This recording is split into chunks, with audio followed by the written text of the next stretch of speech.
In this video, we are going to present Ecovolution. This is a methodology to get the global picture on carbon consumption and solving the climate crisis. We'll talk about the tools, the policies, and how we can be involved at all levels into the change. Every year, our governments talk about the climate reality.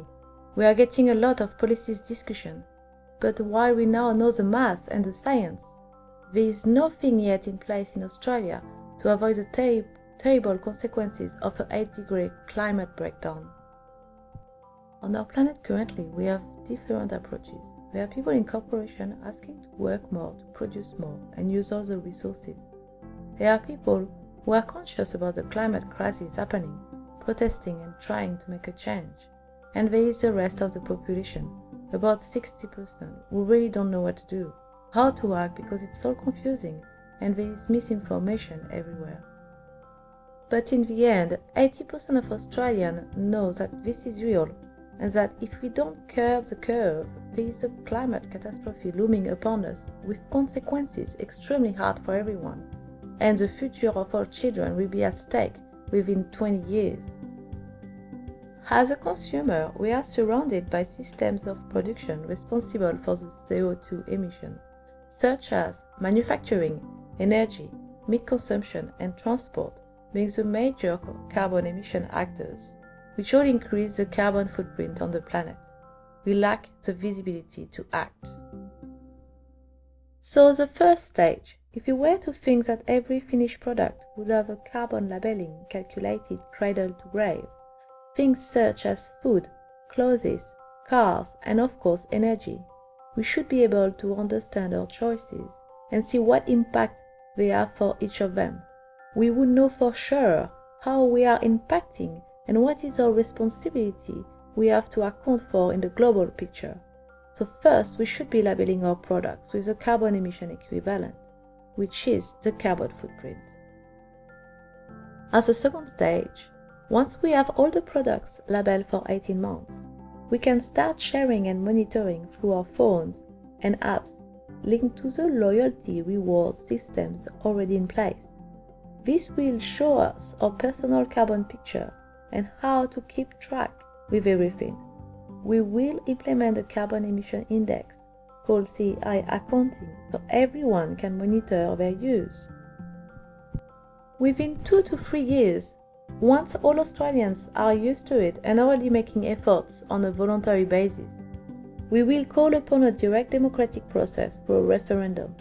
We could all agree on curbing our emissions and capping on the national average, which is around 60 tons per year, so everyone would have this commitment toward our planet, our nation, at the same level, going down every year to meet the Paris Agreement.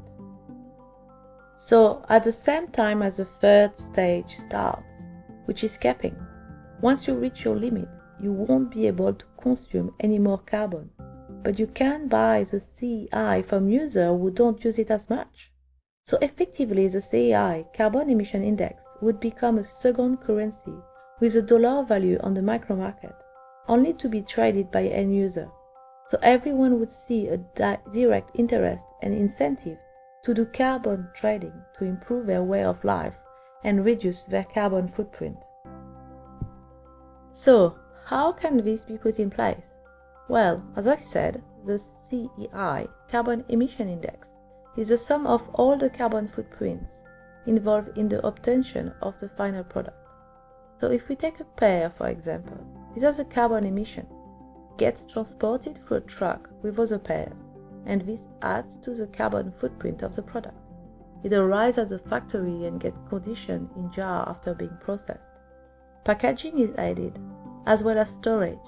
All of this would have emission associated with it, including electricity use. Then it gets transported into another truck, which has also an emission, and it's finally being delivered on the shelf to be bought by you. So therefore you will be able to see the carbon emission index, called CEI, associated with your consumption.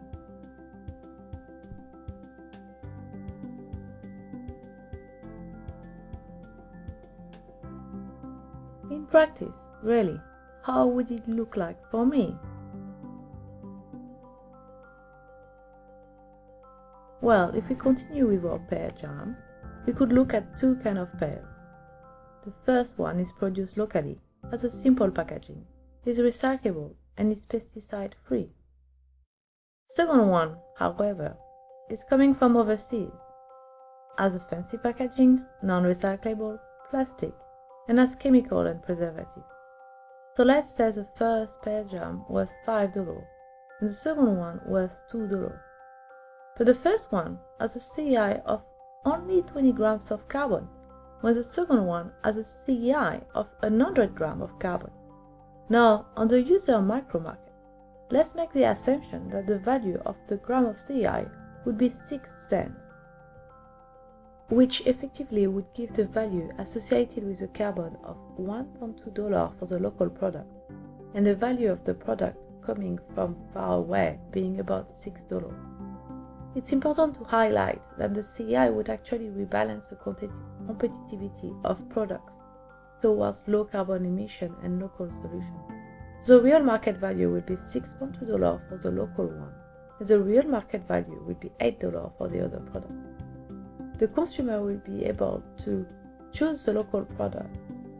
It's crucial to understand that this will not create inflation because the carbon costs associated with the products are coming from a right given equally to all Australians.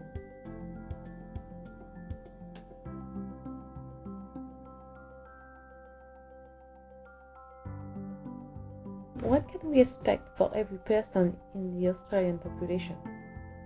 If you put on two axes, vertically the disposable income and horizontally the carbon emission amount, you can see that probably 60% of the Australian population has an average to low disposable income but equally low CI consumption. They would have a positive return and wealth growth with this program. For the people who have already made the right choices for 10 years with high disposable income and low carbon consumption, they will be able to invest into green economy, simulation and investment. For people who are at disadvantage, socially and in terms of wealth, they would be helped by the labeling through education and assistance. And finally, for the last fraction of the population, only 5%, who are living way above their carbon means in terms of footprint, they would have a high cost associated with a heavy lifestyle, which impacts the planet and others.